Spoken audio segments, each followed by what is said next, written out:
საჭირო და აქ აღსანიშნავია, რომ ვენეციის კომისიის წევრების როლი შემოიფარგლებოდა ძირითადად მოსმენის ქართველები რა სიტყოდნენ, სხვადასხვა წარმომადგენლები პოლიტიკური პარტიების, არასამთავრობო სექტორის ჩვენ და ასევე სხვადასხვა ექსპერტები, გერმანელი თუ ინგლისელი თუ სხვადასხვა ქვეყნიდან. მაგრამ პრეზიდენტს პირველ რიგში მინდა გითხრათ, რომ არაერთხელ უთქვამს, რომ ადარდებს ის თუ რამდენად უსაფრთხო და თავდაცვისუნარიანი იქნება ჩვენი სახელმწიფო ამცირებების შემდეგ. ამიტომ ამაზე ალბათ უფრო მნიშვნელოვანია ვისაუბროთ უფრო მეტად, ვიდრე იმაზე პირდაპირ ავირჩევთ პრეზიდენტს თუ არა პირდაპირ. წარმოუდგენელი ვერსიით ეს უსაფრთხოება უზრუნველყოფილი არ არის, მაგალითად გეტყვით, რომ ვისაუბრეთ იქ იმაზე, რომ მიუხედავად იმისა, რომ პრეზიდენტს უარეს შემთხვევაში თუ მოხდება საგანგებო მდგომარეობის გამოცხადება, ღმერთმა დაგვიფაროს ან საომარი, მაგრამ ჩვენ მაინც გვჭირდება ამაზე ლაპარაკი, რა თქმა უნდა. რა თქმა უნდა, პრეზიდენტს არა აქვს, მიუხედავად იმისა, რომ უწევს ხელი მოაწეროს მთავრობის და პრემიერის მიმართვაზე, რომ გამოაცხადოს საგანგებო მდგომარეობა, არა აქვს არავითარი ინფორმაცია ამ მომენტისათვის. იმიტომ რომ არ ეყოლება უშიშროების საბჭო. გარდა ამისა, არა აქვს საშუალება წარმოუდგენელი ვერსიით, რომ თქვას, რომ მე არ ვფიქრობ, მაგალითად, რომ გამოცხადებელია საგანგებო მდგომარეობა. ეს არის ერთ-ერთი ასპექტი, რასაც ჩვენ საუბრობდით, რაც მნიშვნელოვანი იყო, რომ გამოსწორდეს შემდეგ ვერსიაში. აქ უფრო მნიშვნელოვანი რა არის? ბევრ თემაზე, პრეზიდენტის არჩევა, პარლამენტის არჩევა, უშეშროება, თავდაცვა, ადამიანის უფლებები.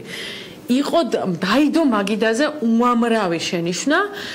იგივე ტიპის ძალიან ბევრი შენიშვნა დაიდო საზოგადოებრივი განხილვების დროს, რისი არსიც იყო, რაცაც ემსახურებოდა ეს განხილვა, ეხლა სადავართ.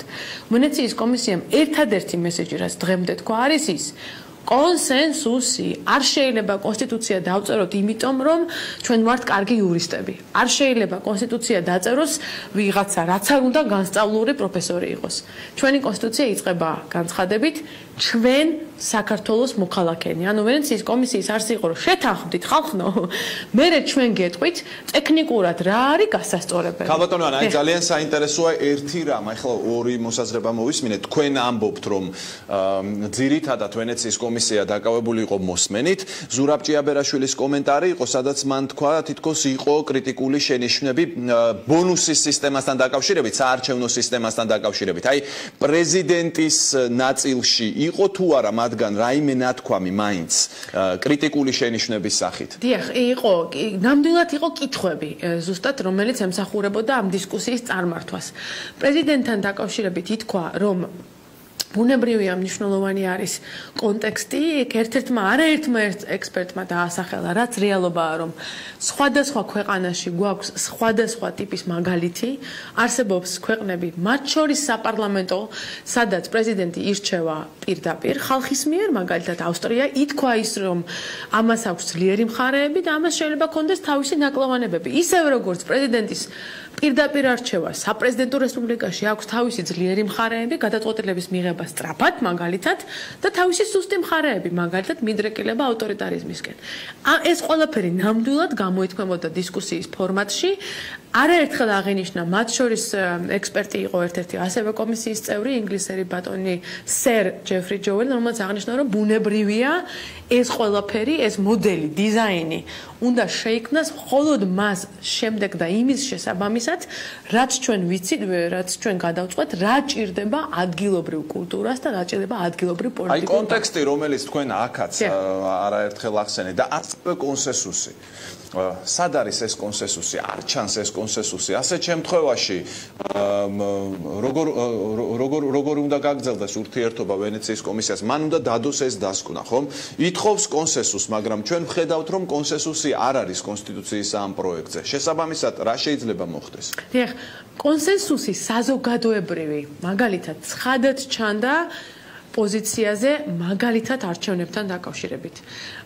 არც ერთი ყველა იქ დამსწრე სუბიექტი, ვინც იყო, არავის არ უთქვამს, რომ მისასალმებელია ბონუსის სისტემა. ეს თუ არ არის კონსენსუსი, მაშინ რა არის კონსენსუსი? პოლიტიკური პარტიები, რომელსაც ბუნებრივია ყველას თავისი დღის წესრიგი აქვს.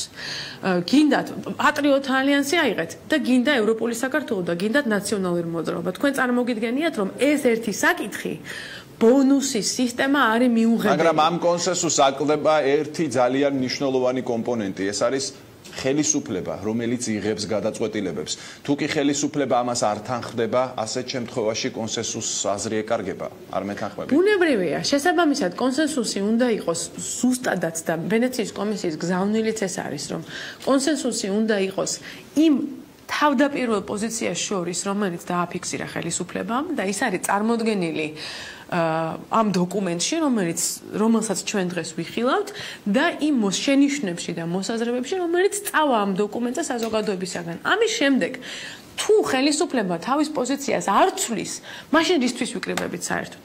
თუ მე დავწერე, უკვე რაღაც მოვიფიქრე, დავწერე, გამოვიტანე, გადავწყვიტე რომ თქვენ აზრი კითხოთ და გავიმეორე იგივე, მაშინ რა აზრი აქვს აი მრავალ ათასიან შეკრებებს, რომელშიც უამრავი დრო იხარჯება და სახსრები იხარჯება. კონსენსუსის არსი სწორედ ის არის. ამის შემდეგ უნდა დაიხარშოს ყველაფერი, რაც ითქვა საზოგადოებაში და უნდა დაბრუნდეს ხელისუფლება საპარლამენტო განხილვების დროს ახალი შემოთავაზება. ქალბატონ ანა, აი თქვენ თქვით რომ პირდაპირ წესით არჩევა არ არჩევაზე უფრო მნიშვნელოვანია უსაფრთხო